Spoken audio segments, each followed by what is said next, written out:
In this painting you can see that the sky is done heavily textured, and I've used rollers, palette knives and conventional brushes to make these marks.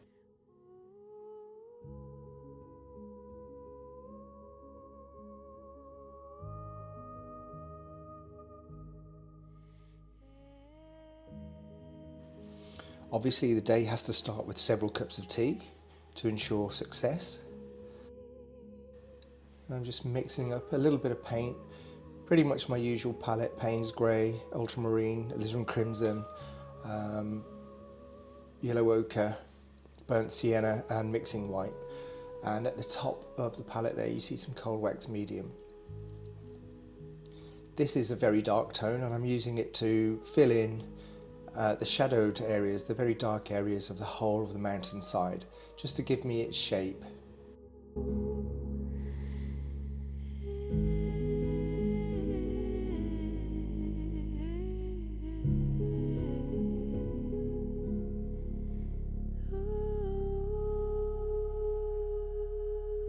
I'm using a long, quite broad, flat palette knife. One of the ones that's bent quite close to the handles so you don't sort of catch your fingers on the surface. I don't know if that's actually that visible.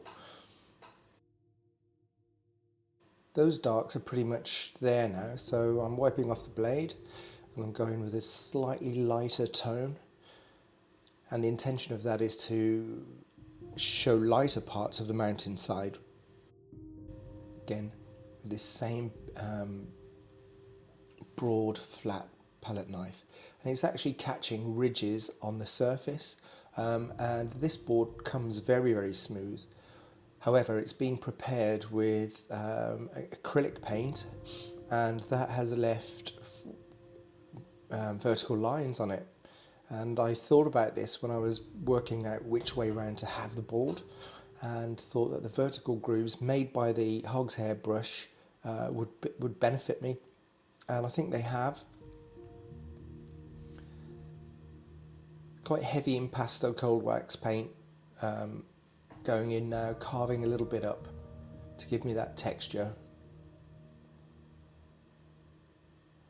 I've also added green highlights at the top of the ridge, but I'm mixing up a little bit more green here, just to give some depth and shape to that green.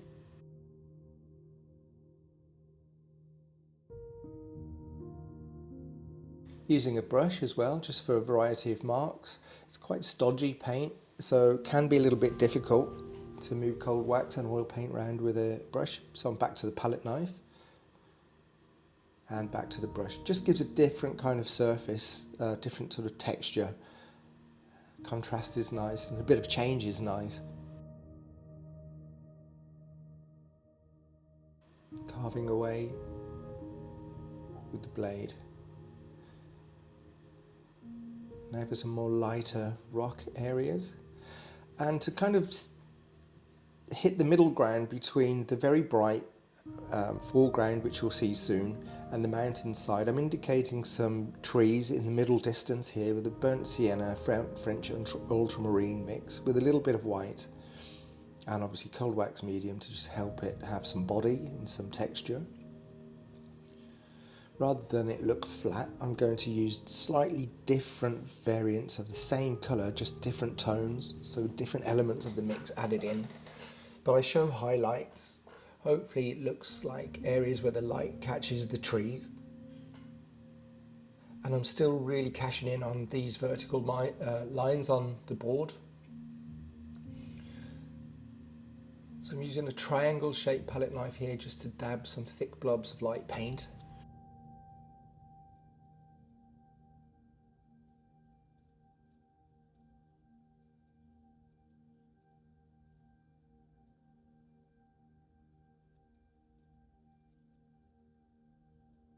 It's quite tempting to get really sucked in and splat this paint everywhere, so a little bit of restraint is necessary.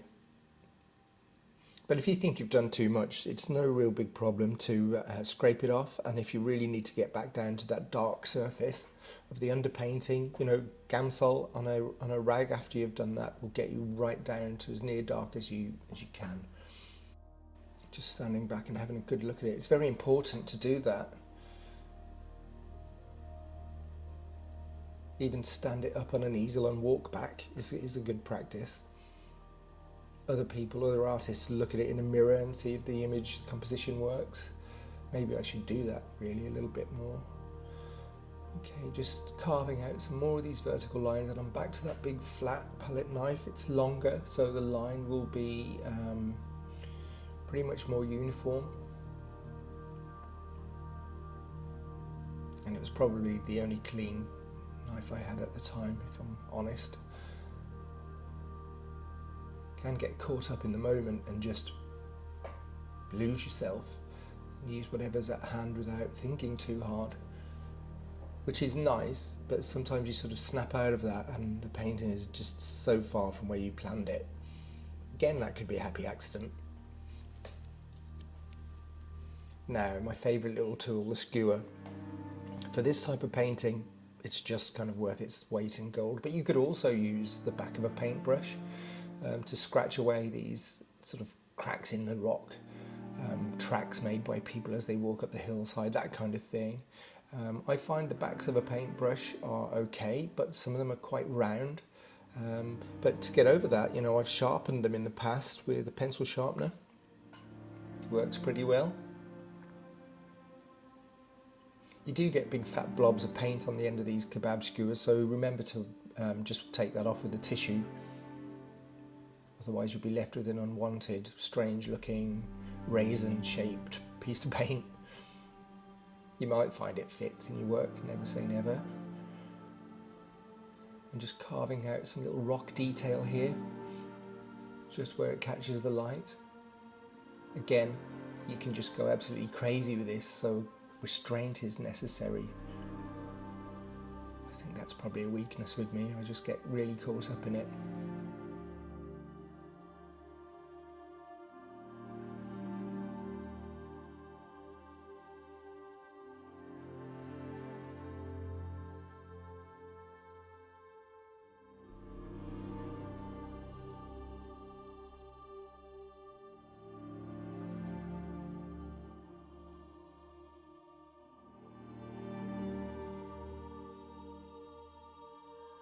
Okay, so now I'm starting to think about this really bright autumnal grassy foreground. So I'm mixing in paint, and it's quite a subtle difference in colour. It's all the same tonal value, but some areas have got more yellow, some areas have got more of a burnt sienna suggestion in there. And in this foreground area there are rocks, so it's not all going to be yellow. There's a risk of it looking very flat.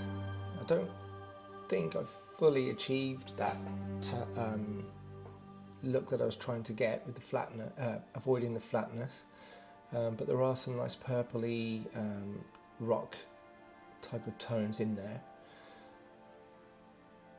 Using nice broad strokes with the palette knife and putting in some highlights just where the light takes you down into the trees. And getting some texture now, just in the finishing stages with the palette knife. It's tempting to fiddle about too much, but the marks when they're dry just look like you just want to touch the painting. And the horizontal strokes are different now to the verticals. There you are. I hope you like it.